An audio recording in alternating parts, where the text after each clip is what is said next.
My mother attacked my ex-wife for having 2 miscarriages, causing our divorce and her moving away, but I never stopped loving her, and now 2 years later, I might have a second chance to treat her right. Posted by you/Throwrex husband. I, 28M, used to be married to an amazing woman, 24F. We divorced 2 years ago after dating for 1 year and being married for 3. She was, and still is, the love of my life, and our divorce is my biggest regret. The main reason for our divorce was my mother, who was a nightmare mother-in-law. I foolishly allowed her to interfere in our marriage and mistreat my ex-wife by constantly criticizing her. While I never called my mother to complain about my ex or sided with her against my ex, I should have enforced strict boundaries as soon as I realized she was a problem for us. I did go no contact with my mother twice, during my ex-wife's miscarriages, because I wanted to shield her from additional stress. However, during the second miscarriage, my mother found out about it by reading some texts on my sister's phone. She also discovered through those texts that it was our second miscarriage, and she went ballistic. My mother showed up at our home, and instead of turning her away immediately, I made the mistake of taking her into the living room to try to calm her down and explain things. My ex-wife, who was upstairs resting, was unaware that my mother was there. My mother pretended to calm down, but when I went into the backyard to bring our cats inside, she went upstairs, woke my ex-wife, and screamed at her for ruining my relationship with her. She also made horrific comments about my ex-wife being barren. By the time I got upstairs, 5 minutes later, as the cats weren't cooperating, my ex-wife was in tears. I kicked my mother out immediately, but that incident was the final straw for my ex-wife, and we split up a month later. We agreed to remain friends and acknowledged that we still had feelings for each other, but the relationship was no longer beneficial to her. After the divorce, she went to stay with her father in the UK and ended up getting a job through one of his friends. The divorce devastated me. I went no contact with my mother and started therapy, which helped me understand that my relationship with her was toxic. I learned strategies to manage communication with her, and now we're low contact, only speaking at family events. According to my siblings, she still doesn't see what she did wrong, so I have no plans to move beyond low contact with her. I've never moved on from my divorce. In fact, I think I'm even more in love with my ex-wife now than I was before. I haven't dated anyone else, and she's constantly on my mind. During the first 6 months of her living in the UK, we didn't speak. However, on our wedding anniversary, she sent me a text that read, "Happy anniversary," insert nickname she used to call me, followed by, "I thought we agreed to stay friends, loser." After that, we started texting each other occasionally, for example, on my birthday, her birthday, and my brother's birthday. For my brother's birthday, she sent his gift to my house, and I passed it on to him. Quick note, my brother is gay, and he and my ex have been best friends since childhood. He's the one who set us up on our first date, so there's no weirdness here. In her second year away, our communication became more consistent, resembling a typical friendship. During one conversation, I told her about the therapy I'd undergone after she jokingly asked if I'd cut the umbilical cord yet. She also told me about 2 men she had dated and how those relationships ended. I wasn't weird about it, but it made me realize how much I missed her and how much I still loved her. That night, I couldn't stop thinking about how I had ruined things. I still have our wedding rings and her engagement ring. Due to recent world events, she hasn't been able to visit anyone in the US, but she's moving back in October. I was actually the first person she told. Everyone in our circle is excited, and my brother is organizing a homecoming party for her. The party will likely be hosted at my house, our former marital home, because I'm the only one in the group who lives alone.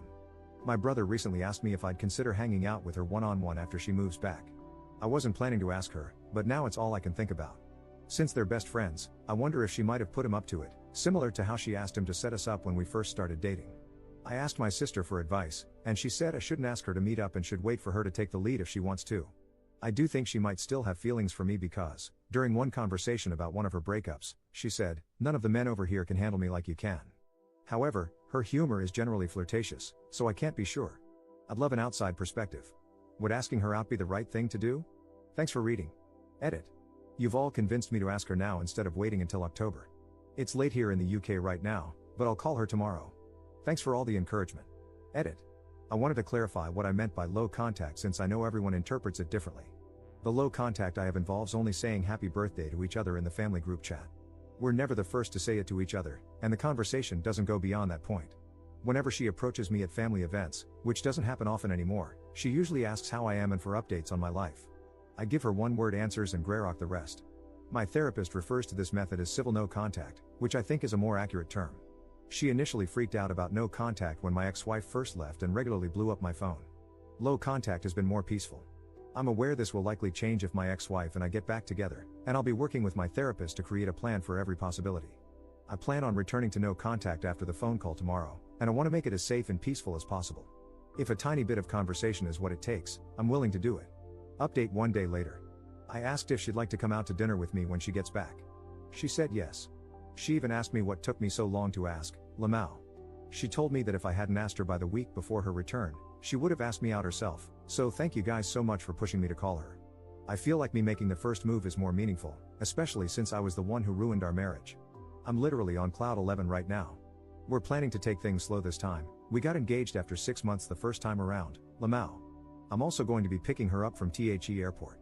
Should I bring her flowers? I also spoke to her about my mom.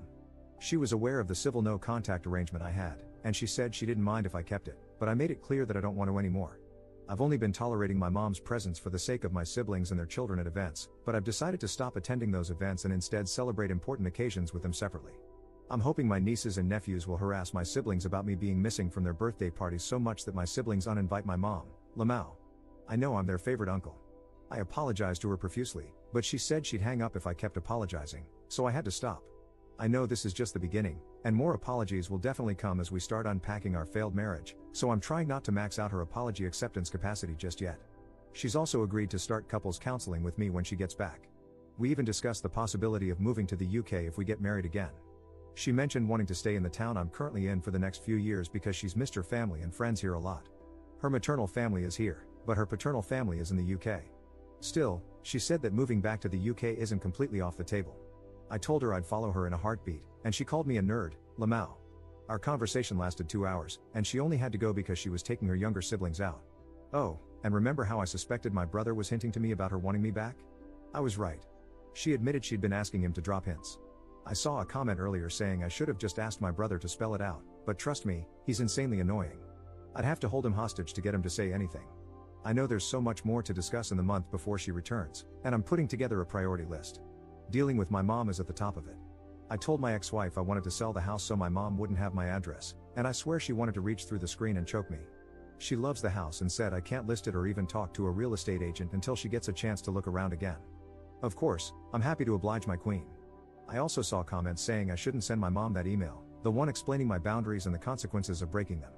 Since my ex-wife doesn't want to leave this town for the near future, and given how small the town is, it's likely my mom will run into us, either together or separately. I already run into my mom at least once a week, and we just ignore each other. I'd hope she has the decency to keep it that way, but she can't be trusted. If she crosses the line, I'm prepared to take legal action. Any advice on this is welcome. For now, my plan is to attempt total no contact in the month before my ex-wife returns. There are 4 family birthdays coming up, so it's the perfect time.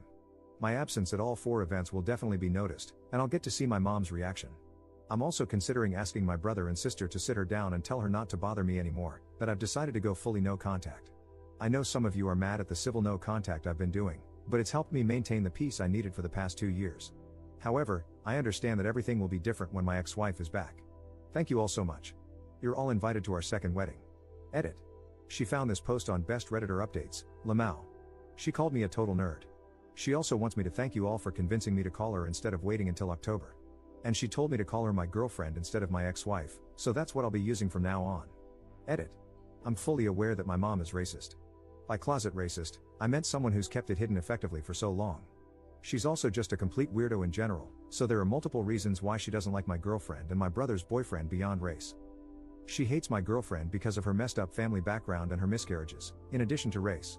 She also dislikes my brother's boyfriend for being into motorbikes and smoking pot. She's incredibly absurd, so at the beginning, I wasn't sure if it was racism or not, but now it's pretty obvious. My sister's boyfriend is also black, he's my girlfriend's cousin, we set them up, lol, but he refuses to meet my mom because of how my girlfriend was treated. Interestingly, she's never commented on their relationship. Edit. I doubt any of you are still lurking here, but I thought I'd give a mini update. After spending some time on r/justnormal and speaking with my therapist, I've decided that the best course of action for re-establishing total no contact is to have a lawyer contact my mother. I reached out to a good lawyer today, and we're going to begin drafting a letter to send to her. Some of the things I've seen on here have worried me, so I've also started collecting evidence needed for a restraining order.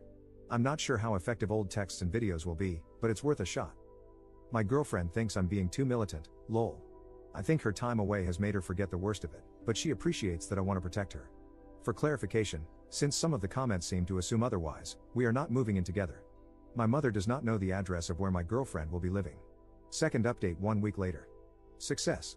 I posted here a while ago asking for advice on keeping my mother away as my ex-wife, now girlfriend, returns to the town we live in. I'll be referring to her as my girlfriend for the rest of the post.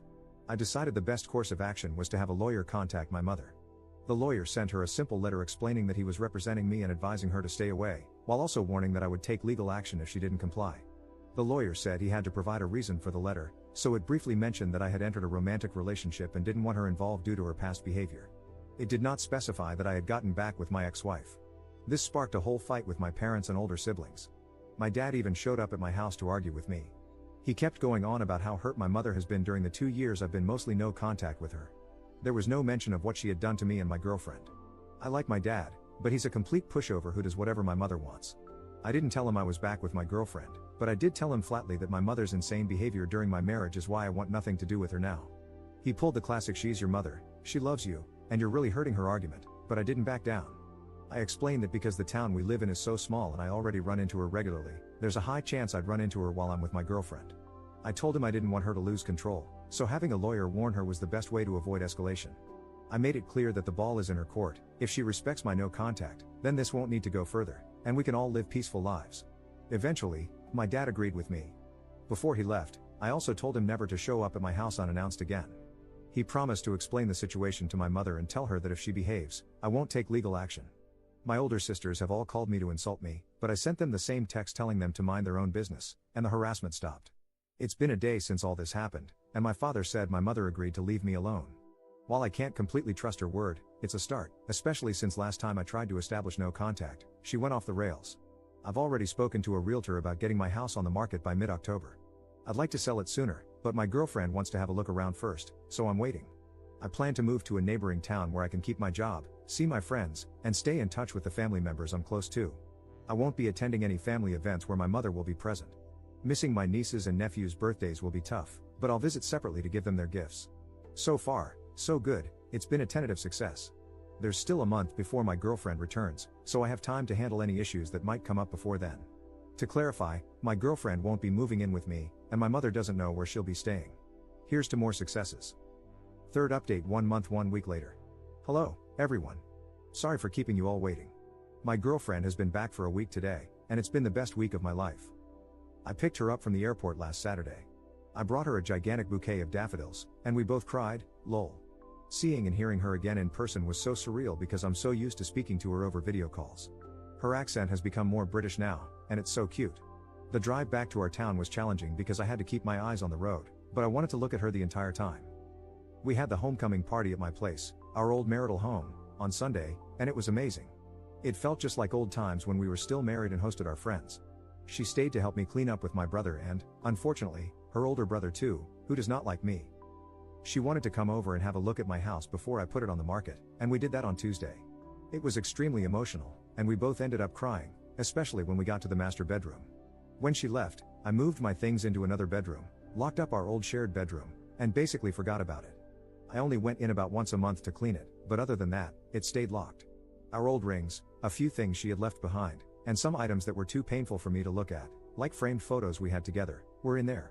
She ended up taking her old wedding and engagement rings to wear on a necklace, which was really touching because I thought she wanted to completely forget our previous relationship and start fresh.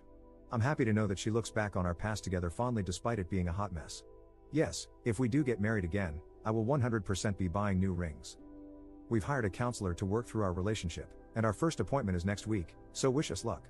I also have an appointment to get the house valued next week so I can sell it ASAP. My girlfriend is currently staying with a family member and is apartment hunting, so we also have some appointments next week to look at places for her. The coming week is pretty jam-packed for us. We won't be living together for a while so we can take things slower than we did last time. Last time, we got engaged after 6 months and married 6 months later. During the week she's been back, we've spent a few hours together every day, except when I'm working, apart from Wednesday. I know some of you will probably be wondering about my mother, and I have good news. We live in a small town, so it was 100% likely that my girlfriend would run into her within her first week back. She ran into her on Wednesday, and my mother did not do anything. My girlfriend was out with her younger sister at Starbucks, and my mother noticed her, then turned around and went about her business like a normal person. I will never be open to re-establishing communication with my mother, but it actually looks like she's learned her lesson after 2 years of very low contact. Unfortunately, my lawyer said I probably wouldn't be able to get a restraining order against her, so I seriously hope she continues to behave. According to my siblings and father, she didn't even tell them she had seen my girlfriend. I need to clarify that my mother does not know we are back together, and I'm hoping to move to the next town over to keep it that way. Once again, thank you all for your support and encouragement. I will be eternally grateful that you convinced me to ask her out back then instead of waiting until now. She wants me to thank you all too. You're all awesome. Comment update 4 months later. We moved in together. My girlfriend couldn't find an apartment she liked, so we decided to live together again. Other than that, there are no new developments.